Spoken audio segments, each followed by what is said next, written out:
Hey everybody, Josh here, and today we're going to be comparing the GVM SD300B Pro to the Amaran 200X. This is a sponsored video by GVM, but all the opinions in this video are my own.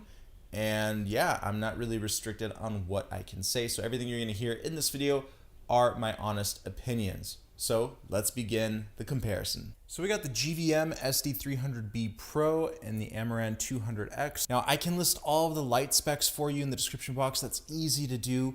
But overall, what's going to really differentiate these lights is the size and the ease of use. Obviously, the GVM is going to be outputting more power, 100 watts more than the Aperture, but the Aperture is also significantly smaller. Now, Aperture and Amaran, I'm going to use those interchangeably. They're essentially the same company. First off, the size. When we take a look at the Amaran 200X, it is significantly smaller and significantly lighter than the GVM. It has a plastic frame, while the GVM has a metal frame. Cooling overall is going to be better on that GVM. Yes, it has a higher light output, but larger heat sink, better heat dissipation simply because of that aluminum chassis. Now, when it comes down to the display, both displays look nice, but we get a better display on the GVM simply because it's colored, and we get more information displayed on the GVM, and it has a less of a glare as well. So even if I angle it towards my key light here, you get much less of a glare compared to the Amaran 200X. So it's easier to see what's going on the GVM light compared to the Amaran 200X. Now, overall controls, well, look at the amount of ports we get on the GVM compared to the Amaran 200X. These are both considered to be studio lights.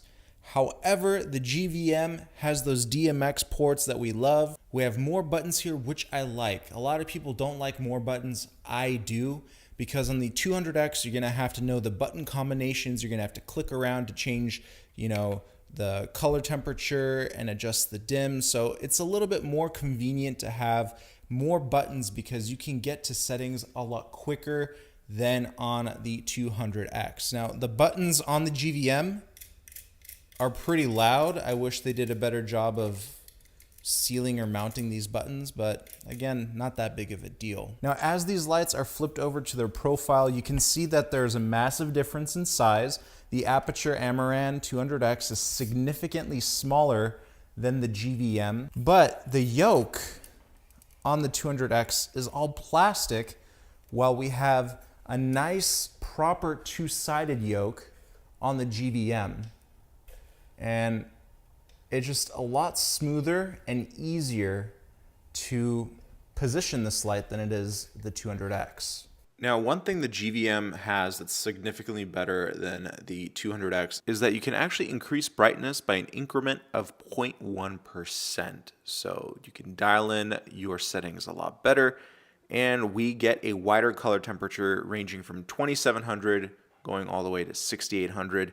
Here is the 200X. I mean, both lights produce beautiful light quality, great light output, but even just by looking at these two clips, you can see which light is significantly brighter. And for those of you who are really nerdy, the chip sizes on both of these lights are basically identical and are encased in glass. So both the 200X and the GVM have their own wireless app. They both have the same effects and both have a really good app in general. I don't have pluses or minus on either of the apps. I think both work very seamlessly. But in a studio setting, the GVM does have those DMX ports, which may be a lot better for some. And we also get a carry-on bag for the GVM light, which is a great little bonus. So last thing is the price. The new version of the 200X, which is called the 200XS, is about $10 more than the GVM light, and the GVM light has higher light output, better build quality, overall better experience operating the light. So you're getting more for your money with GVM, and this has been, a part of their history. GVM is the more affordable brand for everybody, and they've been around for a while, producing very affordable lights. One of my first lights was from GVM as well. So if you're on a budget, GVM is definitely a much better option, especially for what you get for each dollar that you spend compared to Amaran. So keep that in mind. I'm not trashing Amaran in any way. I think they're both really nice lights. I just think that the GVM, you're getting more for each dollar that you spend. So to find out more about the GVM SD300B Pro, make sure you check out the link down below. Let me know what you think about it in the comment section, and I'll see you in another video. Peace.